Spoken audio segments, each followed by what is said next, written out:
Welcome welcome all to the SnailTrail4x4 podcast. If you like going off-roading in Toyotas, wrenching on Toyotas, camping in Toyotas, and maybe even poking a little bit of fun at Toyotas, and of course, hearing about how fantastic parking brakes are in Toyotas, then this is the podcast for you. That's right, ladies and germs. My name is Tyler, and joining me for another episode of the SnailTrail4x4 podcast, Jimmy. What up? Santa's little elf. Yeah. Sure. How you doing, man? I'm good. Thanks. Kind of a complete bird whack here at the bird walk at bird the whack? bird whack You're at the beginning now? of this Okay. podcast. And only because you called me little again. So Santa back in the day used to be visualized as a small elf. Really? Yeah. So I was listening to the Acquired podcast. I talked about them previously, or at least off air to you. Mm-hmm. They did an episode on Coca-Cola. Okay. And they said, and I forgot when it was like the 30s or 40s or something like that. Okay. And it was kind of this, like, when newspapers were started to have color. Back whenever that kind of was. Okay. Coca-Cola released a one-page ad with Santa Claus as we depict it now. Okay. And they made him A jolly old dude. Jolly, red coat, red-faced, as much Coca-Cola branding as they could put into a Santa Claus. And that has skewed the way that humanity views Santa Claus today. Wow. Because before then, they said all pictorial images of Santa Claus was a short, stocky elf, mainly because the Night Before Christmas song claims that he's an elf. The night before Christmas. The poem. And all through the house. Yeah. Not a creature stirring, not even about that poem. That poem said that, or Really? claimed Santa's an elf. Down the chimney comes jolly old Saint Nick. Yeah, I don't know where. We Interesting. could ask our assistant to look Gemini. it up. But yeah, so it wasn't. It was because of Coca-Cola that we view the Saint Nick as the jolly old figure that he is. The power of marketing, man. Dude, it's crazy when the power of visual marketing, I should say, any marketing really. Mm-hmm. If you can change the way an entire society views something because of your marketing, that's impressive. Pretty impressive. I wonder how many times that's happened in our human history. Oh, I'm sure a bunch. Yeah, right? Nobody really knows about or thinks about. Yeah. Mm-hmm.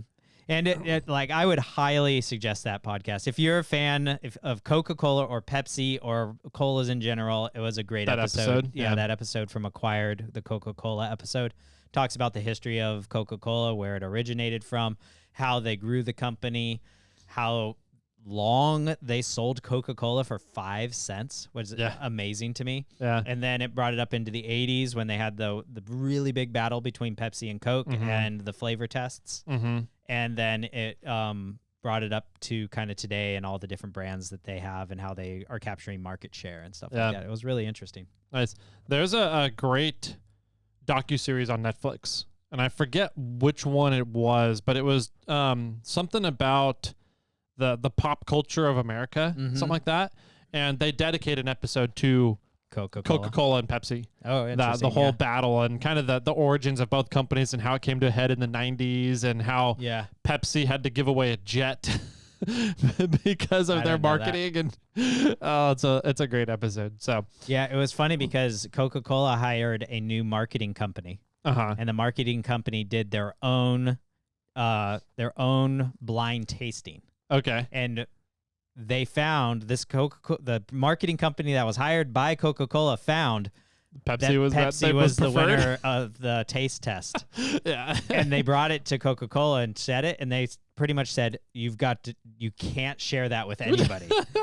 Right? You've got to bury this, you got to destroy everything, you can't share it with anybody. And then later, maybe like a decade later, somebody found out about it. That's funny. Yeah.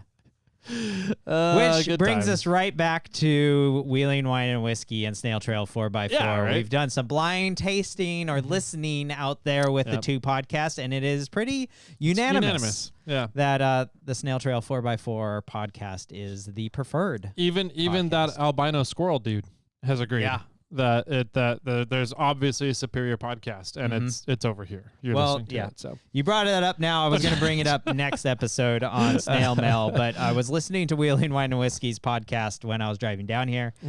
They finally figured out, or sort of figured out, their voicemail. Voicemail, whatever was happening. So they did a catch up on all the voicemails. And in that voicemail, Cody, the albino sand squirrel, called in and said that he called us, which he did. Yep. And we played it. And so for Jason and Chris, I went back and I found the episode that Cody called in. So if you guys want to go and listen to it, it was on, June 13th of 2025, Snail Mail, called Funky Sensor. And he called in, I think he was one of the last callers that we had that day, if I recall. But his episode's there. And if we could probably figure out how to get you that voicemail somehow. Actually, I have it. I have it on... You have it on audio, so I can get it and send it to you if you guys really wanted it. Yeah. But I was also thinking that it could be fun for us to call into their voicemail and play Cody's message on their voicemail. See how complicated we can make this? Well, for us, it's not that bad. We connect to the board and we call them. You call them on your phone. Yeah. You play or I would have to call them on my phone, I guess. Then we would play it. We'd all be... Yeah, it'd be a little complicated. But we can. It's totally doable, though. It's totally doable. Yeah. We can figure it out. All right. Well, we'll see if we do that on one of the upcoming snail mails. Maybe. Okay, cool. Well, that was a fun intro to today's episode. Yeah, Coca-Cola and albino sand squirrels for sure. But it's going to be a fun episode from here out. Yeah, for sure. So it's this Thursday. That means we could talk a little bit about what we've been up to, some highlights from our lives. Hopefully it helps you guys live vicariously through the shit that we get ourselves into. And then, we're coming up quickly on Christmas. And so we mentioned in a previous episode, our plan is to keep the content coming to you guys. So we're putting in a lot of work up front to be able to make sure that we have a bunch of episodes ready for you guys. To still release on our scheduled releases throughout the holidays here. So, we're making that happen. We're not going to skip or take a break per se. You guys will still have some fun. Yeah, we kind of are. We're just doing all the work up front here. So. Yeah, absolutely. So Mondays we'll still have episodes coming out on them, kind of regular scheduled. The Thursdays that are coming out on Christmas and on New Year's, we're just going to do some short episodes, kind of like we've done in the past. And then all the snail mail content will be coming to your ear holes. Maybe we'll see after the end of recording today. Maybe we'll be caught up 100% at the end of recording today, and we'll see what happens when we come back from you guys. But we'll see how that goes in next episodes to come. But before we get to all that, we definitely have some giveaways to talk about before we jump into our sort of main topics of the day. Let's see. So I got a message from Brian over at Vanquish, and he pretty much called me out for always saying this wrong. Okay. So good. Let me go to my messages so I make sure that I don't mess this up. Messages, he's actually the first one. So this month we are giving away an RTR H10 OPIC Yokohama edition. Cool. I said that's a mouthful. Yeah. He said just say Yokohama H10. Okay. All right. That's better. I said deal. I was like, what do all those other acronyms mean? That's what I'm curious about. But I have no idea what. H10 is the type of vehicle that it is for on their product lineup. Their product lineup. I know that much. I don't know what it's the optic, and then I don't know what the RTR is, and the Yokohama edition is the branding that's on the vehicle. Okay. Yeah.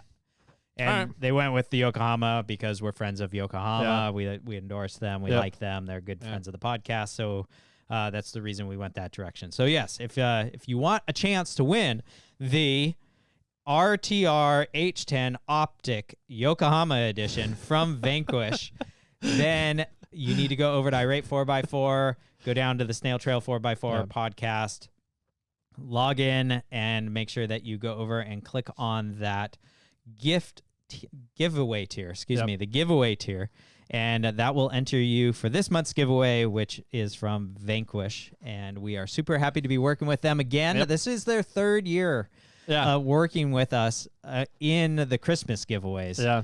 The last 2 years, they have given away, I think the first year we gave away a different vehicle. Last year we gave away another Yokohama edition. And then this year we're giving away a Yokohama edition. And then for your birthday, I gave you a Yokohama edition. That's right, yeah. So there have been really big supporters of the podcast. I'm super happy for them. I'll find out if we can work a little end of the year discount code with them as well. That'd be cool. Yeah, I know that it would be fantastic for our listeners to show the support back to Vanquish because they've been big supporters of the podcast over the last few years, giving away like a $450 product. I was gonna say they've done that 4 times now, so they're upwards of $1,700. Yeah, supporting the show. So, it'd be nice to get a discount code for the listeners, so you guys can go get some stuff for your RC cars. Yeah, so, absolutely. I know that I want to upgrade. That scared the crap out of me. Something come flying in under the door. Jeez. We'll have to I thought it was a rat or something. God. That's funny. Oh, man. All right, I'm good. I definitely need to do some upgrading on my Marlin crawler one. I actually want some heavier axles. So that will be right up the alley there with what So do you want heavier axles for more strength or heavier axles to lower your center of gravity? Lower my center of gravity. Gotcha. Okay. Yeah. I haven't broken it yet. Yeah, you can just throw a bunch of weight in there. Like wrap some lead around the axle. Maybe, but that'd make it bigger. That's fair. Okay. So somebody threw a present under the It looks door? like it, yeah. It's wrapping paper with Snoop Dogg on one side and Trump on the other side. I love it. And it's very flexible. It's very flaccid. Should we open it now or? Might as well. All right, here we go. So we were warned about this. We were warned this was going to happen, but we didn't know when it was going to happen. And it's from Brad over at Hot Metal Fab. Yeah. So I'm a little worried to open this on air, but we'll see what we got here. We can bleep it out. It'll work.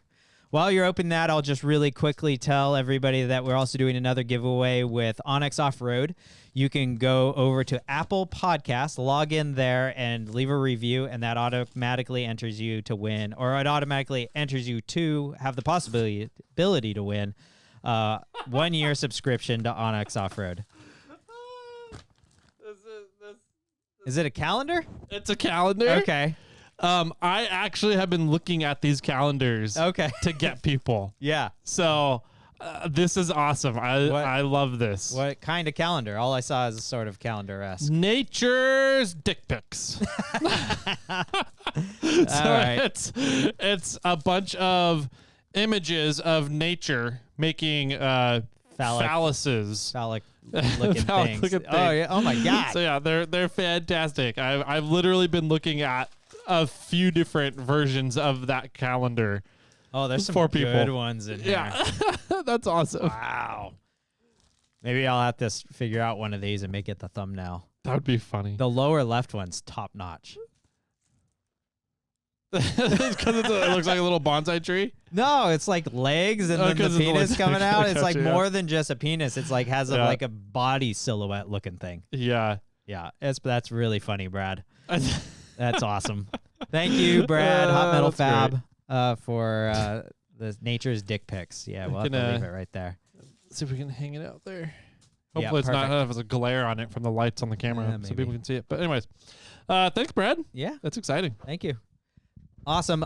Just to close out, I'll finish. Yeah, so go over to Apple Podcasts, leave us a review. Once we get to 800 reviews, we're going to be doing a drawing for Onyx Off-Road. And then when we get to 850, we're doing another giveaway with Onyx Off-Road. And then when we get to 900 reviews, we're giving away upwards of $1,000 of stuff from Morphlate. Yeah. So that's exciting. Thank you. Yep. We just had another, I don't want to say a breakthrough. One of the factories was kind of ghosting me on a project. Okay. And they just got back in touch with me last night all of a sudden. I guess their engineer went on vacation for like 2 months. Okay. And so they didn't. They don't have a backup, huh? Instead of telling me the engineer was on vacation, they just didn't say anything and ghosted me. And every time I kept asking about it, there was no reply from them about the project. So the engineer is back. Nice. And we're getting a final prototype made of a project that has been in the work for about 6-7 months now. Ooh. So nice. That I kind of counted that project just off because I was like, I don't know, what do you do in a factory you've been working with on designing something is all of a sudden ghosts you.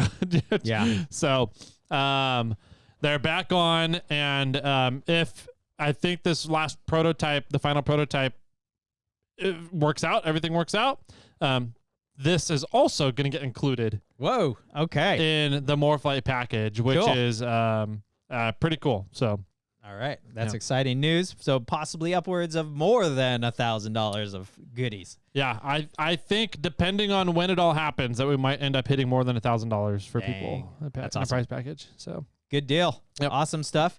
I want to put the challenge out to you and I, and I'll voice this on the podcast. All right. I have some work I need to do on my end, but the start of the year, shall we start the tokens being released out to the wild? I think that would be good.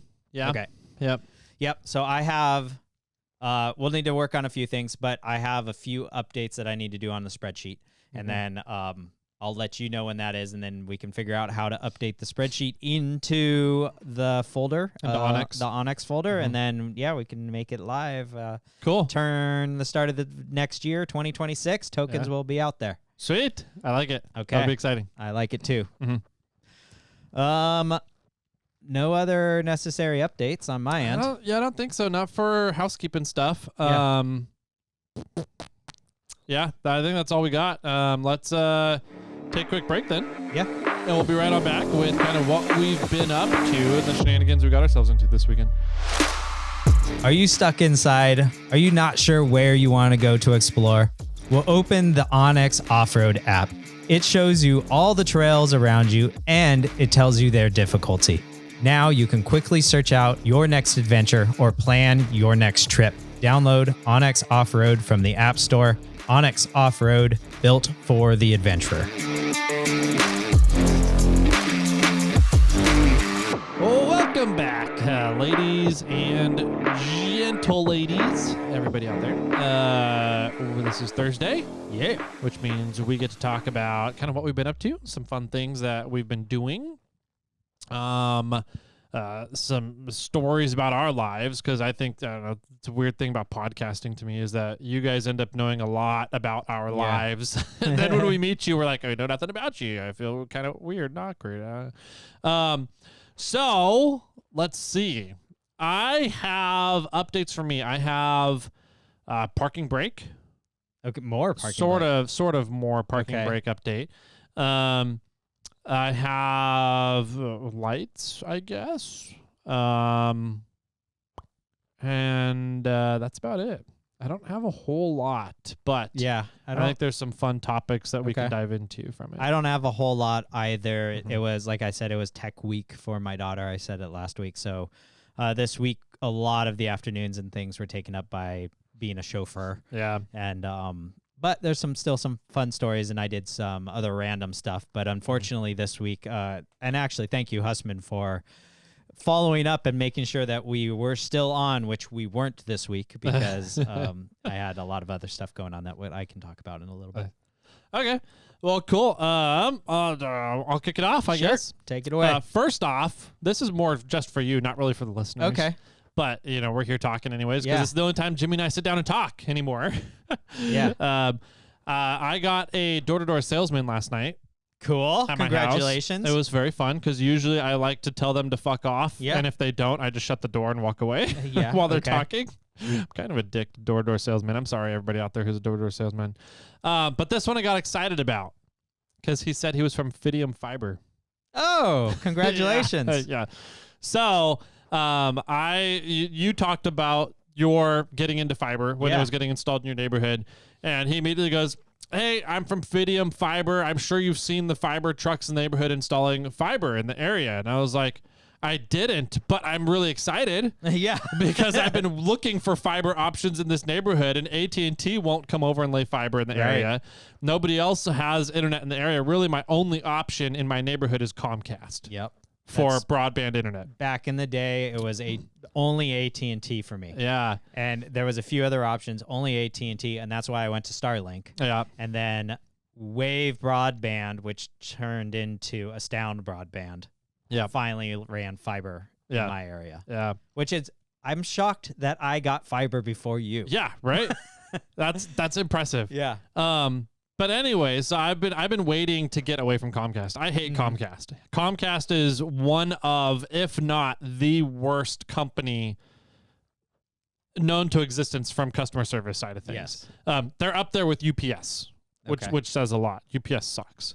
Is that from personal experience or a lot of different experiences with UPS? I just deal with the UPS a lot more because of the business, and so it's just very frustrating to deal with UPS. And I think they do a lot of shady stuff, but it's kind of like Comcast. I think Comcast does some shady business practices for their customers, but they still kind of offer the best product out there. So it's like you deal with the shitty customer service and you have to the shady practices. Yeah. And in my case, I had to because it's really the only option other than going with a Starlink setup, right? And so I'm really excited to be able to say. Do you have faster internet with Comcast than you would with Starlink? I do. Yeah. Okay. Yeah. So to my router, it's about 1 gigabit a second. Whoa. Yeah. Okay. And then from there, it's just how it gets. What's your upload speed? Upload is 1 to 200 megs. Okay. At the router.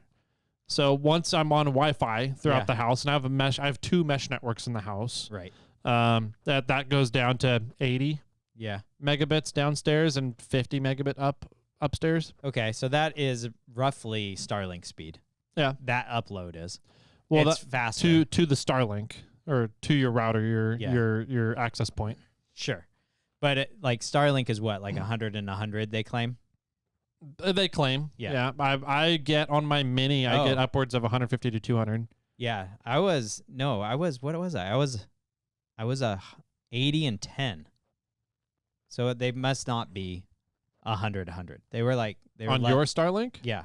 Well, from my house. You have the standard one though. You didn't get the mini, right? Correct. Yeah, the standard one gets lower bandwidth. Yeah. So they didn't have the mini when I bought it. Exactly. So. Yeah. My standard one gets about 80 and 10. Yeah. And my mini gets upwards of 250. Okay. Yeah. Something like that. So you're a gig and 100. You're 1,000 upload and 100 download. Roughly. Yeah. Okay. Yep. And so with fiber, it's 1,000. Right? Sure. So each way. Yeah. To the router. Depending on what option you want, because I bet you can go faster than that or slower than that if you want. Yeah. So I picked the 1,000 option. It'll be comparable to Comcast, and I was spending about $140 a month with Comcast. This will be $50 a month. Yeah. So I'm excited to get away from Comcast finally. Yeah. I'm on 300. Yeah. And that's their slowest option. Yeah.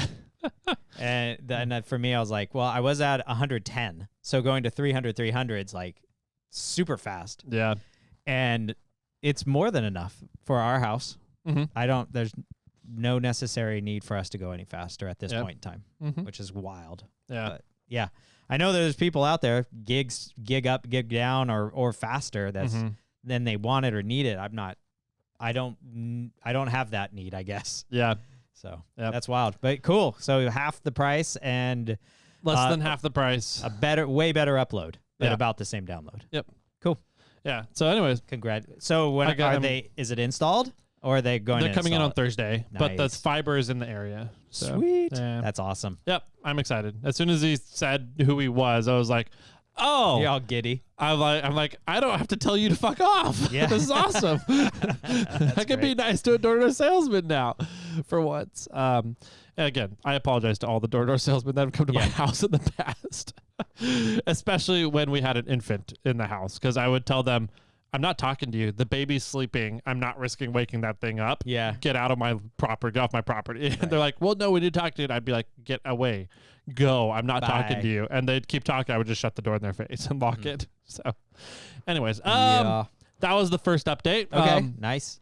Next updates are actually vehicle related. Okay. So let's see, parking brake. Yeah. Continued. I think last time I told we got everything situated. Yeah. You saw it last time. You said that you worked with Willwood to figure out the fuses and the issue there, and you found out that you had a very small fuse in, so you put a larger fuse in, but then you broke it when you're taking it apart. Yeah, the caliper. So then you soldered everything together and glued it so that it made it strong enough that it's not going to pull itself apart, and everything was working. Yep. Cool. So everything's working. Everything's fine on Kermit. Okay. The parking brakes are still working just fine. I haven't taken it off-roading yet. Yeah. Okay. To put some abuse and stress on the wire and vibration on the caliper to see if the solders and everything hold. So that will come over time. We'll figure that out. But there has been a new product that's kind of been going viral on Instagram. Okay. From Rage Industries. Never heard of them.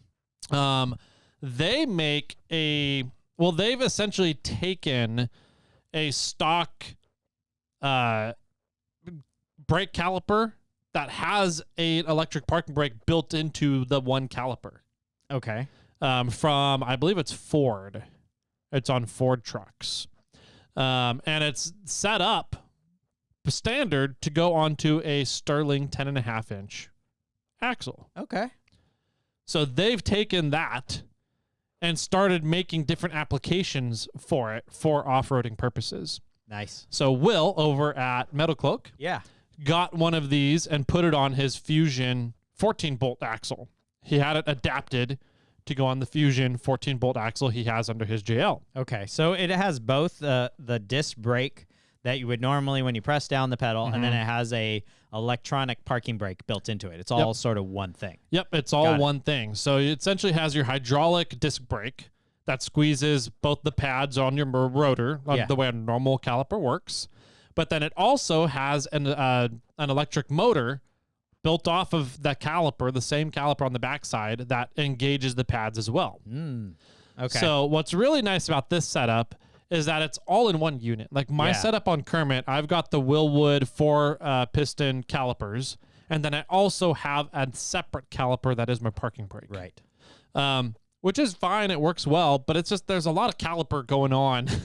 Right. On the rear axle. On the back there, yeah. The benefit to that is it's kind of a redundant system. Yeah. Which the Rage Industries one is also a redundant system because it is two separate actuation processes. Yeah. One is hydraulic, one is electric. But it's all built in the same caliper. So if you, for some reason, break the caliper, which is a very, very low likelihood, like I'm talking like the frame of the caliper. Yeah. That's the only way that this would really fail, I think. Okay. So the packaging of it is really, really nice. And it's way less expensive than the Willwoods. It's like a third the price. Dang. Okay.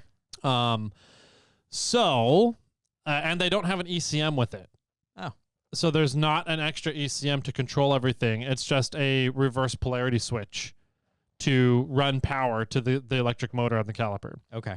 Now, the nice thing about Willwoods is they have some safety features built into the ECM. So you can't overdrive the motor. It shuts off once the motor reaches a certain pressure on your calipers. Whereas the Rage Industries one, it seems like with just being a reverse polarity switch that you can overdrive the motor.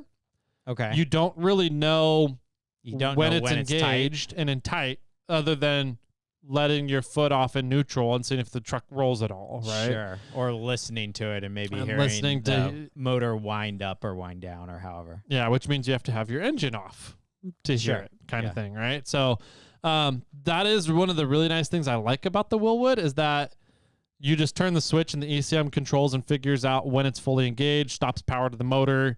There's some safety things built in where if it's already engaged, it won't send power to the motor again.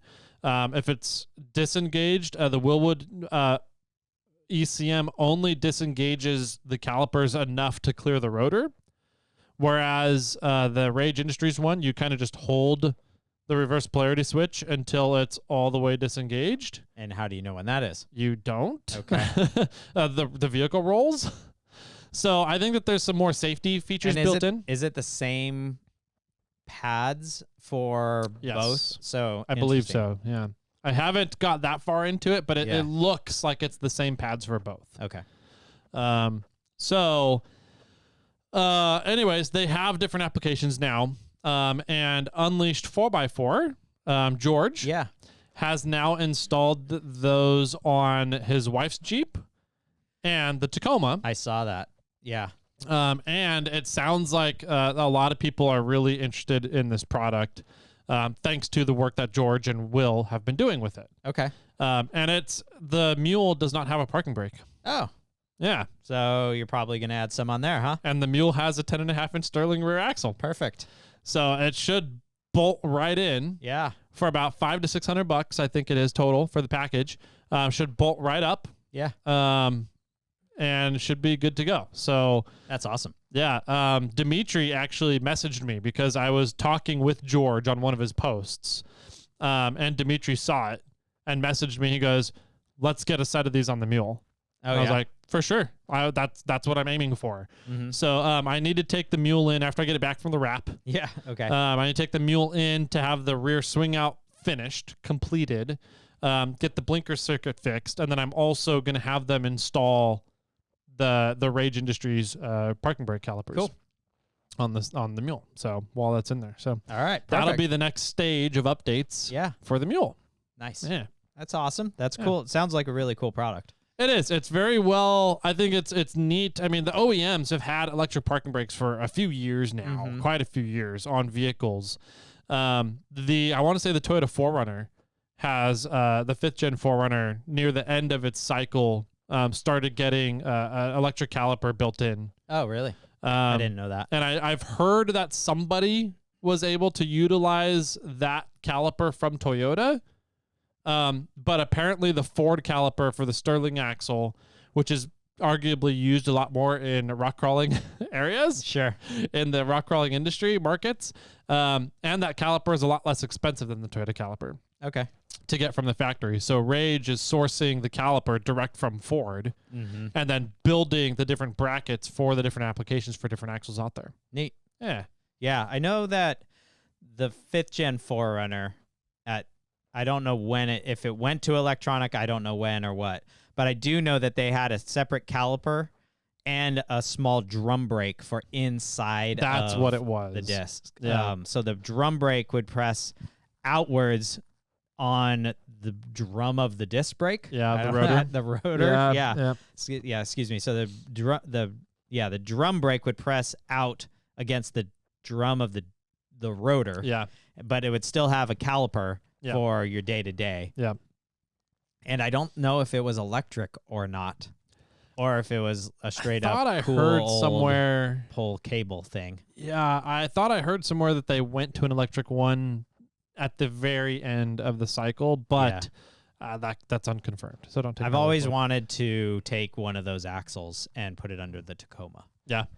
Because I was like, I like the way that disc brake setup works. I want disc brakes in the rear of the Tacoma, and I want a disc or a e-brake, and it seemed like I should be able to just swap those fairly easily. I just have a lot of cutting to do to take off all the 4-link, 3-link stuff in the back there. Yeah. It does baffle my mind that any vehicle manufacturer, any OEM, is still putting drum brakes on any vehicles. It's money. I feel like a drum brake is more complex, more metal, and it would be more costly to implement in production than a disc brake, though. That's I think where you and I get skewed on this is, since we've worked on our vehicles before and we do our own brakes usually most of the time, we enjoy working on disc brakes way more than I enjoy working on. Sure. But the thing that it comes down is, like, you don't wear, like, drum brakes and disc brakes are made for different applications. Okay. Like, I might be wrong on this, but most, like, semis are probably not disc brakes in the rear. Fair. And I think it's a matter of how hot they can get and still work compared to how fast you heat up a rotor and it starts to get fatigue. Okay. And for a working, quote, work vehicle, drum brakes are still, in the rear at least, are still optimal. And on the flip side, when you brake, even on an unloaded vehicle, when you brake, like, what is it, 80 or 90% of the work is done by the front. Yeah. And so the rear, that's a drum brake, you're not wearing them out. Like it takes a really long time to go through those drums, the pads on those. And the pads are massive, right? They're like almost the whole entire thing is a pad. You know what is it? I would say 80% of that area is a pad. So I think there's still a lot of benefits to having a drum. I just don't want one because it's harder to service. Yeah. Right. And I rather work on disc brakes because it's kind of external and it's not hard to deal with, and it's not usually a mess and a disaster and crazy springs that you have to push apart and and cantilevered clicky thingies that you have to reach in from behind to tension to the right setup. But I think it's a matter of like, how often have I changed my front disc brakes compared to how often have I serviced my rear? I think I don't even know if I've ever serviced the rear in my Tacoma. Like, you know, and I've changed my pads a few times. And granted, the front does most of the work, but I think I argue that there's still a place for it. Okay. But I don't want it. Gotcha. If that makes sense. Yeah. That makes sense. Yeah. So that's one of the reasons I liked the 4Runner option is because it had disc brakes in the rear, but it still used the drum as the e-brake. Okay. So, cool. Anyways, the Rage Industry ones sound good. That's so. Anyways, we're looking at getting a set of the Rage Industries calipers on the mule in the nearish future. Yeah, test those out. You can give us legitimate feedback on which one you like and why. Yep. Compared to the Willwoods or the Rage. Yeah. Yep. Cool. And then the last update I have is my whip antennas, my antennas, my From whip Kermit? My whip lights on Kermit. They got destroyed. Okay. Because my employees were loading Kermit into the white whale, the enclosed trailer, and forgot to take the whip lights off. Whoops. So the whip lights got destroyed a while ago. And MFer Ryan ended up breaking one of the mounts for his whip lights on his 4Runner. Okay. And so he gave me his whip lights in replacement. And so I got those installed back on the 4Runner. So the Kermit now has whip lights again. Congratulations, Kermit. Yes. And are they RGB? Yeah. Okay. Yep. Because I'm guessing Ryan was running around with them as blue. I don't know what he had them set to, but probably mine are set. It was either blue or rainbow. Yeah, probably rainbow would be my guess. Yeah. So I got the whip lights back on Kermit. Okay. And then outside of that, we went to a Santa show. I don't know if that's the right word. No, it was in the Thomas. Santa parade. Oh. So our city council member organizes Santa coming around to different parts of the city of her district. Okay.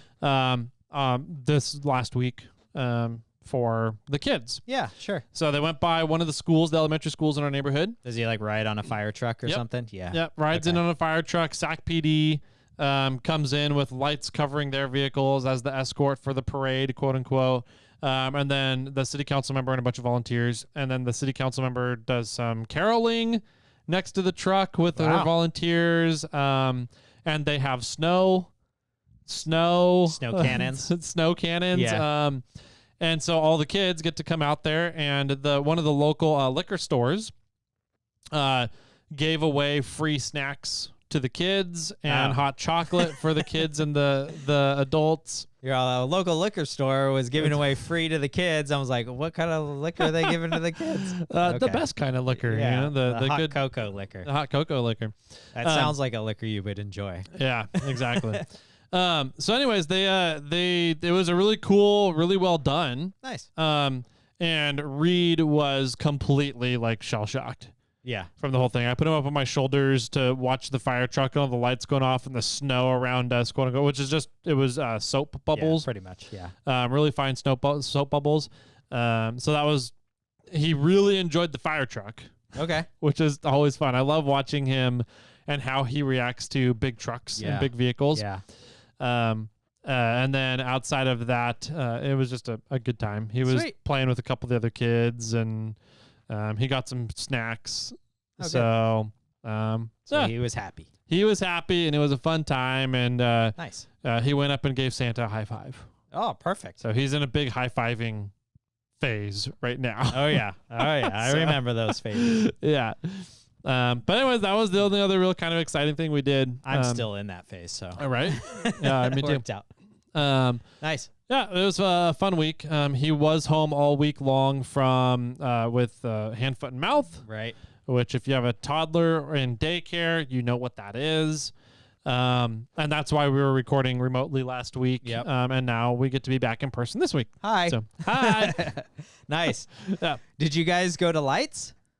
Oh, we did. Okay. That was the other thing. We did that last night. Oh, yeah. So we did it last night or Sunday night? It was Sunday night. So we did it. We discovered a new pizza place near us. Oh. That we are like addicted to now. Okay, what is it? It's called Delish Pizza. Oh, don't know it. It's a small, like I thought it's set up like it's like a franchise kind of thing. And so I talked with the owner when we were in there Sunday night, and I was like, "Are you guys a big chain? Like I've never heard of Delish Pizza before, but you guys have some amazing pizza." Yeah. He goes, "Oh, thank you for that." He goes, "No, I mean we're a franchise." I was like, "Oh, okay, that explains it." He goes, "No, but we're it's a family franchise." And I was like, "What do you mean?" He goes, "We have 9 stores now, and every owner is a member in the family." Oh, that's cool. And so there's a CEO of Delish Pizza that kind of manages the franchising and the structure of it all. Yeah. And it's his brother, I think, his cousin, something like that. Yeah. And then the family members own all the franchise locations. Oh, cool. And so if you're in the Sacramento area, they've got one in Woodland. They're opening one in Kentucky, apparently, because their neighbors moved over to Kentucky and want to open a Delish Pizza in Kentucky. Well, then it's no longer a family franchise. Right, exactly. But they have some amazing pizza, and we got the original, the garlic one, and then we got what they call the Spartan pizza, which is like a garlic all meat option with white sauce. So anyways, we stopped by there, picked up a pizza, and then went to the grocery store that's just outside of the neighborhood, of the Light neighborhood. Yeah, the Bel Air there. Yeah, the Bel Air. And we tailgated our pizza and hung out there. Good crowd watching, I'm sure. It wasn't too bad. We were pretty early because kid needs to go to bed, and we need to go watch Lights and then get him back to home to go to bed. And so we were like one of the first ones in the parking lot, and I was like, okay, cool. We got a great parking spot, everything. Ate our pizza, went and walked the neighborhood, ran into Tour Guide Taco. Nice. Which was fun. Got to talk with him for a little bit and get the lowdown, the scoop of the neighborhood and how it all works. Yeah.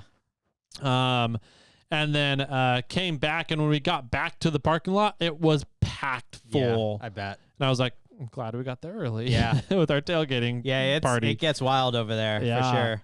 I met a person that just sort of moved onto that road. Okay. It's a young girl. She was assisting my buddy who was cutting my hair. And she's like, I've always wanted to move onto that road. And then after I left to go to college, my parents moved onto that road, but now I'm back from college. And she's like, I'm so excited to like set up Lights and be a part of it. And I'm like, I wonder how long that excitement lasts. Like, That's at what question, point right? are you just done with it? Yeah. Because I can imagine you sort of have your setup and then like you're good. Yeah. And it probably doesn't take you too long. But I mean, some of those things are probably a solid day of setting things up. Oh, easily. There's a guy kind of across the street from Tour Guide Taco. Okay. And with 2 massive pine trees. They're 80, 90 foot tall pine trees. He's on the corner. He's on the corner, yeah. He has those pine trees permanently wired. Oh, does he? For these massive, they're like a 1.5 foot long bulbs. Yeah. And every year he hires a bucket truck. A crane thing. A crane bucket truck. He gets in the bucket truck, and they spend 8 hours installing all the bulbs into the wiring. Yeah. And then at the end of the month, he hires the bucket truck to come back and takes all the bulbs down and leaves all the wiring up for That's next crazy. time. Like, I want to know where he got those bulbs. Yeah. Because I want to put those on my house. Those I think they're so cool. Like, hang them from your eaves. Yeah, I think it'd be so funny. Yeah, because like back, especially back in like early 2000s or maybe even the 90s, all the Christmas lights got super tiny, right? Yeah, They're like these tiny. They weren't even LEDs. They were small incandescent or something. Yeah. Right, but they got smarter, right? Because there was the big incandescence that if one bulb went out, then the whole line's done. Yep. Then they got smarter and they went to smaller bulbs and 3 wires, and they could. Then if a bulb went out, you just replace that bulb, but it doesn't kill the entire line. Yep. I guess I'm dating myself. But so at some point in Christmas lights, everything got really small. And this year, a lot of Christmas lights are just single little LED chips that are encapsulated in resin. Yeah. On a line of LEDs. Right. Or the permanent mounted ones, sort of like rock lights. Yeah. But shoved up into people's eaves that live there. And those are cool. I think they're fun.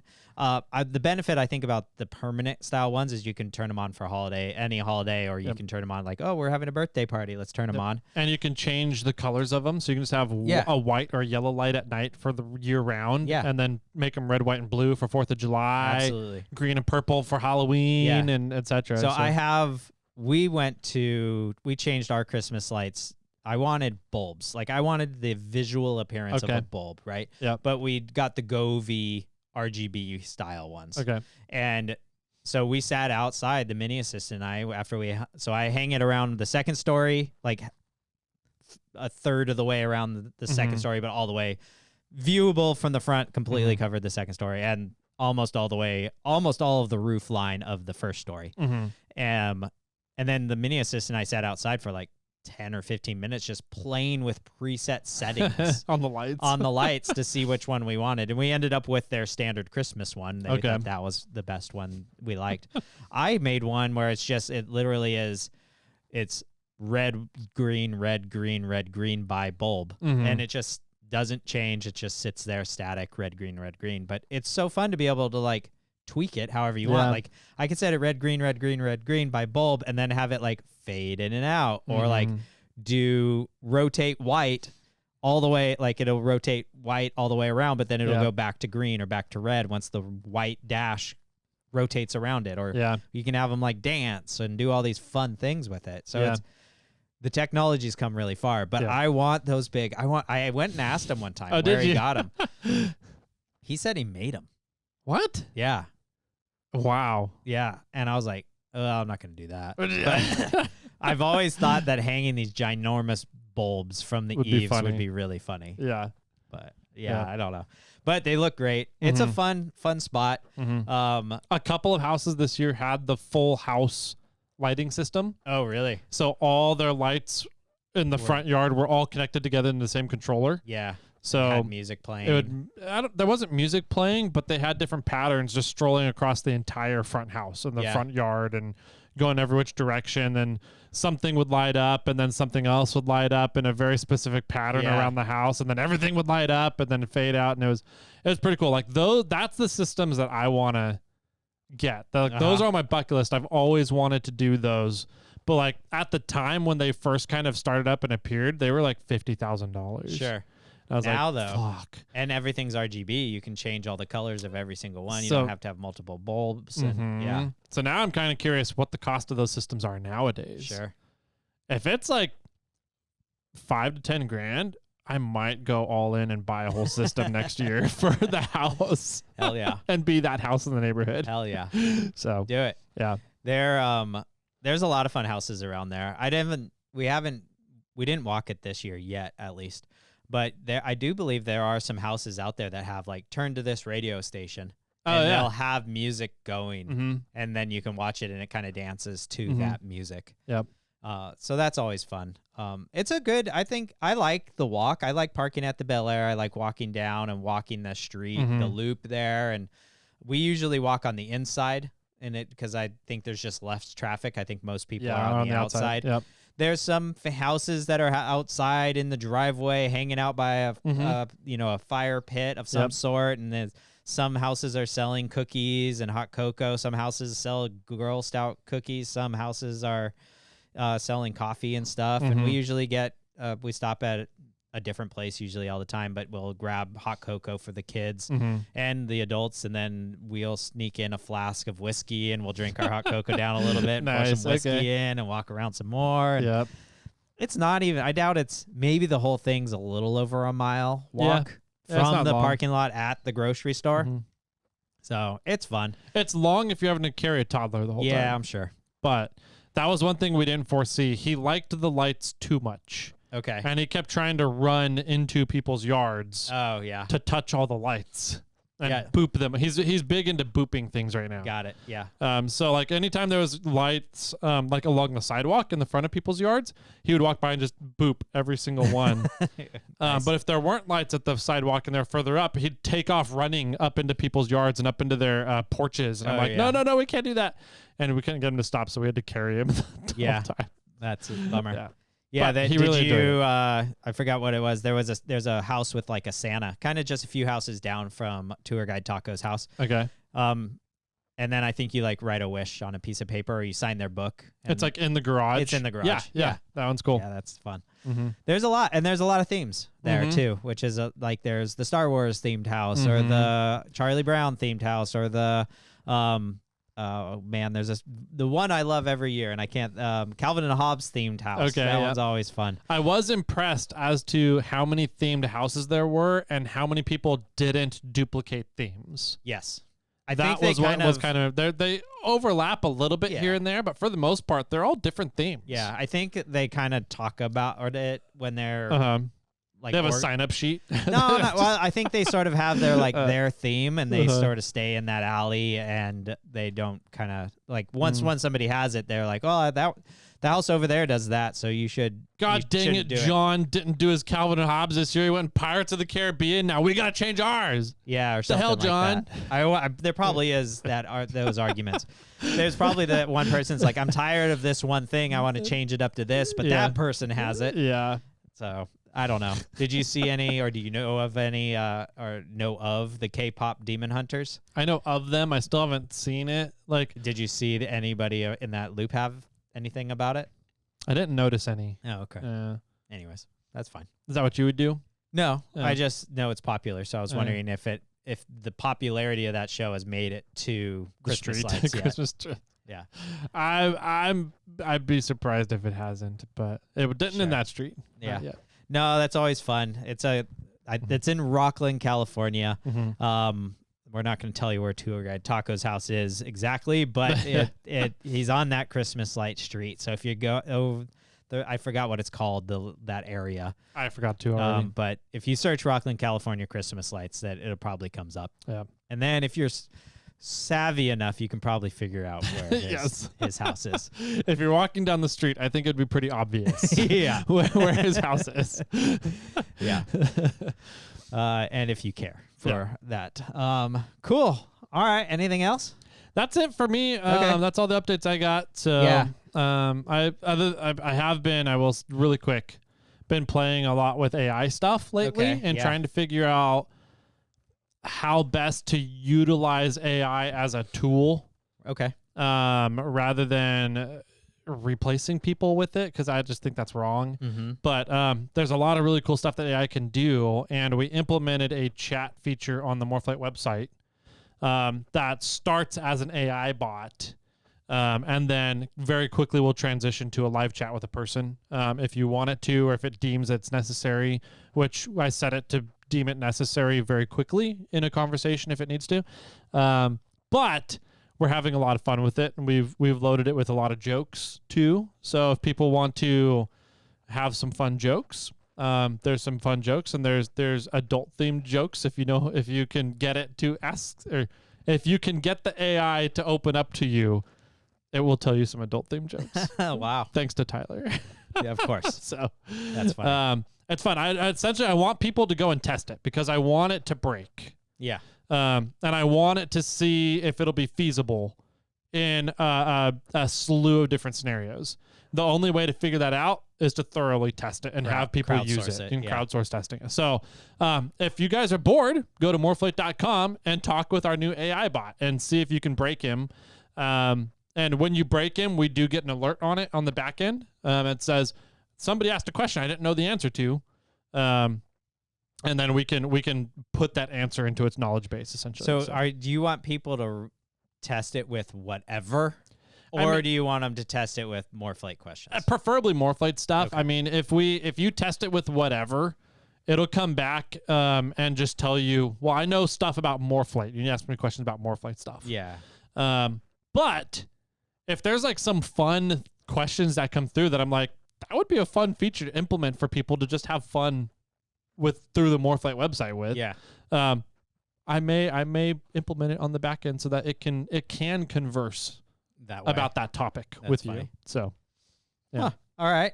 Yeah. I did. I told you off air, but I did log on to Morphlate actually this morning, and I saw it pop up. Oh yeah. And was like, oh, okay. They've implemented something new. I'll have to talk to Tyler about that. So cool. Good to know what it is. I'm curious to hear how this goes. Me too. You and I have talked pretty extensively about AI, and we both, you and I, care a lot about customer service. Yes. And how our customer service teams, which is you actually have a team and me, it's me, but how we deal with customers and how customers can get to us and how we don't want to limit that. And we've kind of written off AI as an option for a very long time, and now the door's reopened. So I'm curious to hear how that all happens and how it works out. And I am too. I'm hopeful that it'll work, and based on my personal testing of it, it's capable of doing how I expect customer service to be done. Okay.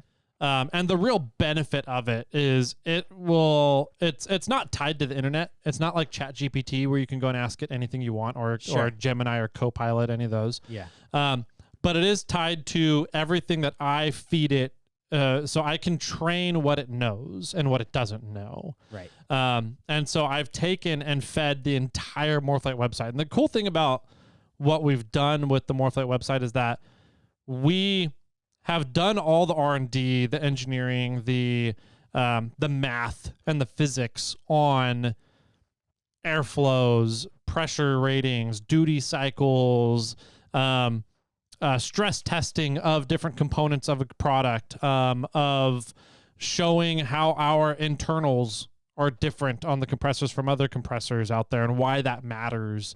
So we've done all that. We've put all that information out there. But there's so much information that we've put out there that it's hard for people to sift through all that information to find the answers to the questions that they're asking. Sure. And so it's almost too much information. It's almost information overload, right? Yeah. So the cool thing about the AI bot is it doesn't care how much information it has. But if you ask it a question, it will search the information from the website and give you the answer you're looking for. Cool. So the thing is, we just have to feed it more and more information. Right. And the only way we're going to know what information to feed it is by knowing what people want to know. So the more people use it, the more we can train it and give it that information so that it can tell you the answers you're looking for. Cool. But the nice thing about it is that it does this instantaneously pretty much. It's like a 5-second query. Yeah. So you don't have to go searching the website for this one piece of detail, this data point you're trying to find. Just ask our AI chatbot. It'll figure it out and have a conversation with you about it. That's the kind of the cool thing. There's been chatbots before, but they're all based on scripts. Right. And you have a question about something, it'll just feed you a script reply, and it's never really what you're looking for. Okay. I've been very impressed with this, about it being able to pinpoint what exactly the customer is looking for. Yeah. And give you the answer you're looking for, not in a scripted format. Okay. So nice. The other benefit is that it runs 24/7. Right. So it's, our customer service team, I don't want them working 24/7. Yeah. They need to take time off because I believe in a work-life balance. But I can work a computer software to death 24/7 like a slave if I really wanted to. Yeah. I don't know if that's the right reference point I should bring up. But I want my employees to go wheeling and enjoy the outdoors on the weekends. I want them to have holidays off so they can spend time with their friends and family. So this tool allows the customer service team to do that, and customers still get some level of service. Right. When the customer service team is using that work-life balance. Okay. So I'm curious to see how it turns out. I'm hopeful for it. I think it's out of everything I've looked at so far, and I have very high standards of what I'm looking for in customer service. I think this is going to be a good win. It just needs to get trained on everything, and we've only had it running for a few days. Let's see, not even a few. It's been about 24 hours. Right. But when this comes out, a few days. When this episode airs, it'll be a few days. So go use it. Go break it. I want people to break it so that we can see where its shortcomings are. Where its faults are. And if that's going to be solvable, or if it's going to be like, no, this isn't going to work, delete it, we'll get rid of it. And just invest more money into a 24/7 customer support team. So sure. Yeah. I get it. Anyways, that's the other kind of fun Moreflate update. Okay. Right now. Nice. Sounds good. Let's see. I guess snail armor update. I have some new panels being cut from the laser cutter. Brad is cutting some new panels. I've got an OBS Ford version coming out, and finally the first gen Tundra version is officially getting cut right now. Okay. So those are going to have to go to powder coating, and then who knows how long powder coating is going to take during the holiday season, but I'm expecting them to be out next year, very early next year. So that'll be fun. And then in regards to life, I didn't do a whole lot of truck stuff at all. Been dealing with some snail armor stuff and getting snail armor running and going. And then, like I said at the very beginning of the episode, this was tech week for the daughter. And so every afternoon I was playing chauffeur, taking her to tech or bringing her home. And then let's see. So like Tuesday happened to be trivia at Monk's. So we went to Monk's for dinner and played trivia and lost quite poorly. It was a hard week. There was a lot of questions about, is his name Wes Anderson? The film director, movie director guy. Okay. I don't know anything really about the gentleman. Yeah. So we had a very hard time with that that series. Wednesday was pretty low key. Thursday was the mini assistant's show, her first show. It was Rudolph the Red-Nosed Reindeer, and she was Dolly from the Island of Misfit Toys. Okay. But this was a big show for her. She had for the first time, she really had a solo singing part in one of the songs. Okay. And she, they had a song, and she was one of the main persons in the song, and she had one or two like small solo parts. Nice. So that was pretty cool. Yeah, she was stoked. They also, the theater has a segment usually. This was a youth and little ones production, and so the little ones are all 5 years or younger. Okay. And they there's 25 of them or something, and they all come up on stage. They say a few lines, they sing a song, and then either they go back to the seats. They sit in the seats in the stands the entire show until they're seen. Okay. And the tickets go on sale early for those parents, and they usually try to have them buy the aisle seats. Okay. So that the kid can just get out to go to stage onto stage, right? Yeah. So then they sing their one song or whatever, and then either when the song's done, they go back to the seat, or they just sit down, and it's like the very end of the show for the most part, and they do their bows. But the mini assistant was, she calls it a wall for the kids coming, for the young kids, the little ones coming up onto stage. She stands between the stairs and the pit where the band is to keep them from falling off the stage. Yeah, so if she falls, it's not it's not a little one falling, and just kind of keep them in line and keep them moving and stuff. So she felt super proud about that because she's kind of come full circle, where she used to be a little one, going up onto stage, and now she is the wall for the little ones coming up onto stage. So she was super stoked about that too. But that was Thursday, so I wasn't able to work on Samantha with Husmann on Thursday. I said I'm pretty much busy Saturday, but I'm available Sunday. And he's like, well, I'm busy Sunday. So we were kind of out of luck. I did a very small amount of work on Samantha by myself. I was just doing a whole bunch of other things, kind of working on the videos a little bit, trying to wrap my head around that. I want to try to get the video for Samantha going before I get really too far down this rabbit hole. Because I'm probably already missing decent segments of this build that I need to be covering in a video, and I don't want to get too far down away from those things before I might not be able to capture anything about it. So I was working a little bit on that. But I did start looking at how to build the cross member that I want to build before we start ripping out that other cross member. And playing with a few positions and some of the spare metal that I have in the shop. And I think I have a good idea, but I was kind of waiting for Husmann to swing by sometime and talk about it. So maybe we'll do that this week. Nice. And maybe we'll put the new cross member in, and then we'll cut out the old cross member. Okay. So we'll figure that out. Friday, the mini assistant had another show, but I didn't go because we had our bonsai end of the year party. And that was fun. We just went to a restaurant and hung out for a while. Saturday, we didn't have the mini assistant, but the assistant and I went and saw the Electric Christmas that was put on by 94.7, the alt 94.7 radio station. They had the Arden Park Roots play, which is a local band. Then they had Zephyr, which is their like DJ mix between the next band, and then this band called Bad Sons, which is from Southern California. They have a song on the radio that I think you would recognize. Okay. Then Zephyr played again, and then Sublime came on. Oh. Yeah, and so like I've seen Sublime with Rome, which has been their lead singer for a while. I never saw Sublime back in the day when it was what was his name? Bradley Knoll. Okay. I think it was Bradley Knoll. I never saw him before he OD'd. But apparently Bradley had a son at their younger age, and the son was so young that he didn't really ever know his dad. But the son, Jacob, is now the lead singer of Sublime. Wow. Yeah, so it's kind of cool to see them like bring the son into the mix. And the thing is, the son sounds very similar to Bradley, like super similar. So it's kind of going back to like where Sublime was. Yeah. Right. Interesting. So I thought that was really cool. And I posted about it on social, and I was like, this is rad. It's fun to see them get back to like family, and like this sounds really similar to the way it was.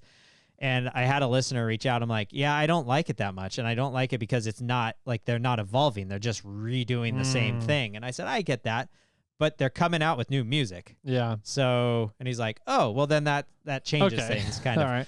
And so I think it's neat because I think they just came out with a song. I think it's called Amber. It's playing on the radio right now. And I think it's neat that they've brought in the son. He sounds really cool, like similar, and now they're really trying to progress and move forward. And I think it's neat that they're doing that. Yeah. And it was fun. It was a good concert. They jammed. They rocked it pretty hard. It was a lot of fun hanging out there. Jacob, the lead singer, broke his leg at some point. During the concert? No, before the concert. Oh, okay. So I don't know how long before the concert. So he was out on like a motorized little scooter, and his foot was in a brace, and he was like propped up, but he was like driving all over the place. Occasionally he would stand up and like sing, and like, and then most of the time he was sitting down on the scooter playing a guitar or something. But it was funny to like, see this guy driving around on a little scooter on the stage. That's funny. So, that was about it. Besides that, over the weekend, the assistant and I did almost all of our Christmas shopping. We were kind of like, kids gone, we can talk about things. We're free to discuss whatever. And we talked pretty extensively about what we're getting everybody and how to organize it and what we're doing. Usually the assistant has most of it under control by now, but we've just been busy doing everything else. So we're like, all right, we got to get going. Yeah. Because we're doing the Black family Christmas on the 22nd, this upcoming Monday. Yeah. So we really had to get going. God, Christmas is next week. Yeah, Christmas is a week from today. Jeez. Yeah. So, we had to hustle and get a lot of things done. Don't tell the mini assistant. I don't know how you will, but we got her a Switch 2. Oh, yeah. Nice. So that, and then when we're tired of, if there's any little ears out there, you might want to, let's say, earmuff them or pause right now. Earmuffs. And because I'm going to talk about good old Saint Nick. Okay. And maybe I'll be slightly vague, but we're tired of good old Saint Nick being always giving the really nice Christmas gift. Okay. Right. And so usually it's, Santa brings the super fancy gift. And so we've made the decision that parents are going to be giving the really nice gifts now. Okay. And Santa's way to be greedy. Well, Santa's going to just give Santa's going to give a game for the Switch too. Okay. So it's less than the main gift. Okay. Yeah. And so that's kind of the way that we're going to be playing this game in the future. Plus, the mini assistant's on the fence if she's believing it or not. Right. Okay. And she's leaning way more towards no at this point in time in life with her age. So it's more of a fun thing for, quote, Santa to continue. Yeah. It's not so necessary anymore, I think. Gotcha. My the in-laws still do Santa, but it's in the stockings. Okay. So Santa puts together all the stockings. Sure. And what's fun every year is they have a tradition where father and secretary go out and go shopping and buy a bunch of stuff for mom. Okay. And then they come back and they say how many items they got. Sure. And then Santa magically puts together stockings for everybody else except mom. Oh, yeah. And for that many items. And so mom gets the presents, the conglomerate of presents that are kind of fun, thoughtful stuff from a father-daughter trip. Okay. And then everybody else gets stocking stuffers from Santa. Yeah. Kind of thing. Yeah. So what I do is I throw extra presents into mom's stocking so that the numbers are off to cause chaos and be like, I don't know, Santa must have gotten you something this year, Ma. Yeah. So that's fun. That's a fun thing that I like to do. Yes. Yeah. And everybody knows what's going on. Like, it's not a secret, but everybody talks like it's a secret. Yeah, right. So it's like, it was a few years ago we declared to the mini assistant that we're doing the stockings this year, and that I'm going to be getting the assistant's stuff in the stockings, and the assistant's getting the stuff in my stocking, and both the assistant and I are going to fill the mini assistant's stocking. Okay. And so it's been a few years, so she knew that those weren't Santa anymore. But the presents that came on Christmas Day, Christmas morning, and showed up near the fireplace under the tree, those are still Santa. Do you guys reach out to the little people, the elves? The elves from St. Patrick's Day? Oh, do you reach out to those guys at all and ask them for ideas? For ideas or Christmas presents or anything? No, but that could be something that's done. But usually the leprechaun. The leprechauns, that's what is not. Yeah. I mean, he might have friends in the North Pole elves, but the leprechaun is they're over in Ireland watching Pots of Gold. Gotcha. They don't really converse with those northern elves. Gotcha. Yeah. No, but Lucky the leprechaun upgraded his tools this last year. Did he? Yeah. Okay. He did you get some chromoly tools? Kind of. Yeah. They're real metal. Yeah. Oh, that's funny. And so I'm going to talk about how Lucky's growing up. And he's like, I'm going to be he's going to be like, I turned 300 years old, and so I thought I'd finally upgrade my tools, because there was some tools in his little tool bag. And let me explain this in a second to all you listeners that have no idea what I'm talking about. There were some tools in his tool bag that were super old plastic, brittle and breaking. Okay. And then there was some Lego tools in there. Right. And so it was time. They needed to be upgraded. And so for those that have no idea what I'm talking about, on St. Patrick's Day, the mini assistant sets a party up in her bedroom for Lucky the leprechaun. Okay. On St. Patrick's Day night, Lucky the leprechaun comes, parties with his friends, and drinks the little cups of whiskey that the mini assistant leaves out, and the soda bread, and all these things, and destroys the room and makes a mess in other parts of the house, and loses his tools. Yeah. And then it's up to the mini assistant to find the tools that day, and then put them somewhere in the house, and writes a note to Lucky saying, I found your tools. Here they are. And then we give Lucky. I was going to say, who? You do? Lucky That's weird. I thought we were... the mini Here you assistant. go, trying to get greedy and take the glory again. Yeah, exactly. Lucky ends up giving the mini assistant a prize or a toy. Okay.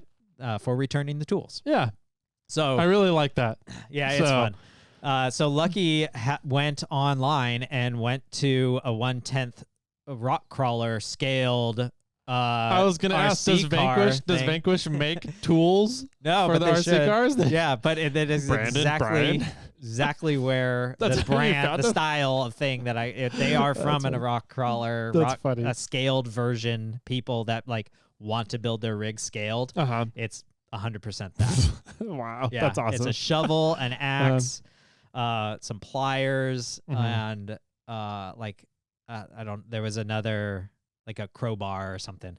And they're nice looking. They're really cool. Yeah. But yeah, so he's way upgraded his tools. So Lucky has asked my mom to make a new pouch to store them in because they're too big for the old pouch. And then I don't know if I need to follow up on that, but I've also thought about asking Carlos from Tac One Fab.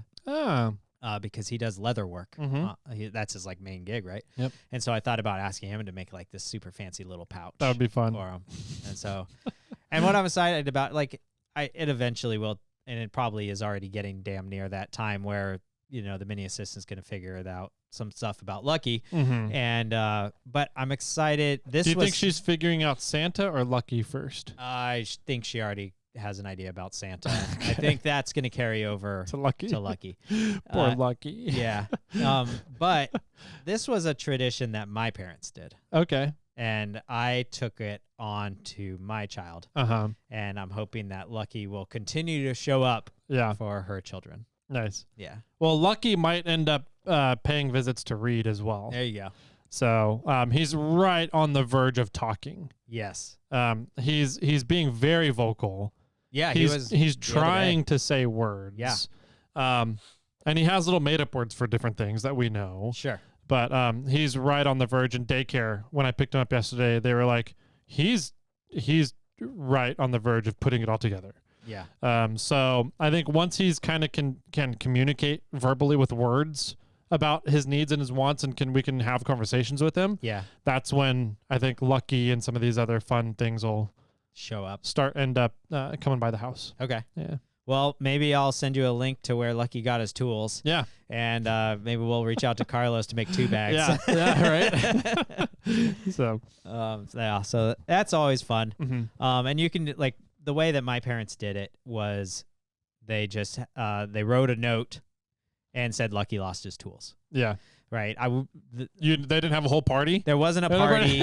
It wasn't a thing in our mind. And it wasn't until the second year that Lucky showed up with the mini assistant that the mini assistant took it upon herself to set the party up. Oh, really? Lucky. That's funny. Like, it wasn't a thing that started. It was, hey, this leprechaun showed up, lost his tools. Can you find them? And then, so the following year she goes, I want to put some whiskey and soda bread out for him. Lucky's gonna show up again. Let's set up a little thing and see if he'll show up again. That's fun. And so, the mini assistant has grown that side of things. Okay. So I mean, it could be just as simple as the tools and see what happens. Yeah. Well, you just write a note. Lost the tools. Finds the tools. You have a designated area in the house or whatever kind of thing that might be. Like, we used to hide them out. We used to return them to the redwood tree out back. Okay. And that's where we put them. The mini assistant just says, "Oh, I put your tools on the table, or they're by the fireplace, or whatever." Okay. And then the present comes in the same location as where the tools were left. Okay. Yeah. Nice. That's how it's done with us. Yeah. So super easy thing. And it is the season. We don't get into the elf of the shelf thing. You don't? No, it's not a thing in our house. It seems like way too much work. Lucky shows up once.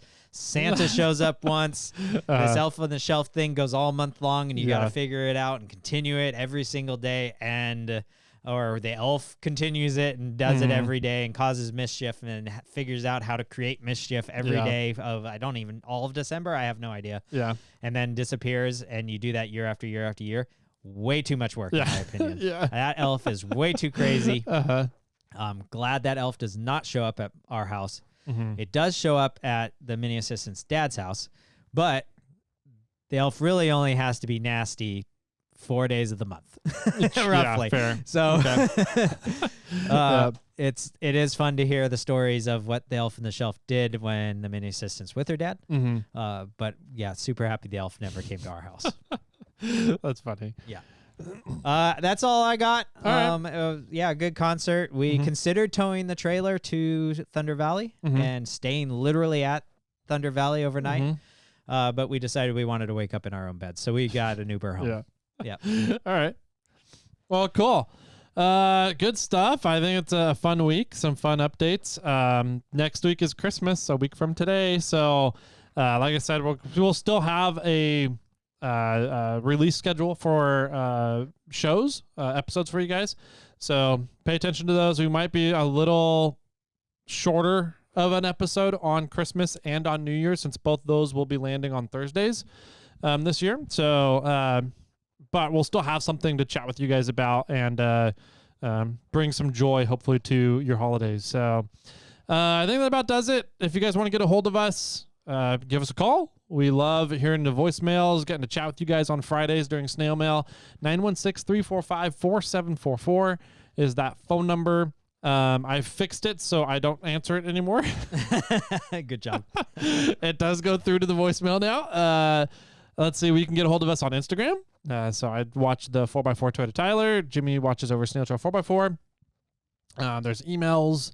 There's Facebook. There's Irate 4x4. Lots of different ways to get a hold of us. DM us. That's usually, I think one of the best ways to get a hold of me is just through Instagram DMs. I check those at least like every other day, if anything. But yeah, it's good stuff. We love interacting with you guys, and we love the camaraderie that comes out of you guys watching and paying attention to the podcast. So anything else that I missed? No, I think that's about it. Cool. What's your final words to wrap up the episode then, sir? So something I've learned about good old Saint Nick is not every country leaves out milk and cookies. Other countries have other things that they do for when Saint Nick arrives. Okay. In Germany, they leave out beer. Italy, they leave out wine. And then some of the Scandinavian countries leave out some of their fancy liquors of whatever they have. So mead, probably some mead somewhere. Yeah. So you can make it fun not only for and some countries leave stuff out for the reindeer. Okay. Right? So don't only make it milk and cookies for Santa, but I would say that Santa probably wants some alcoholic beverages. I would agree. Santa definitely, my house is Danish, Scandinavian. We're Vikings heritage. Santa's better be leaving. We're going to leave mead out for Santa. Perfect. So, yeah. So that's a fun tradition. I think that is going to continue or start at our house. Nice. Yeah. Very cool. I like it. And with that, my friends, keep crawling.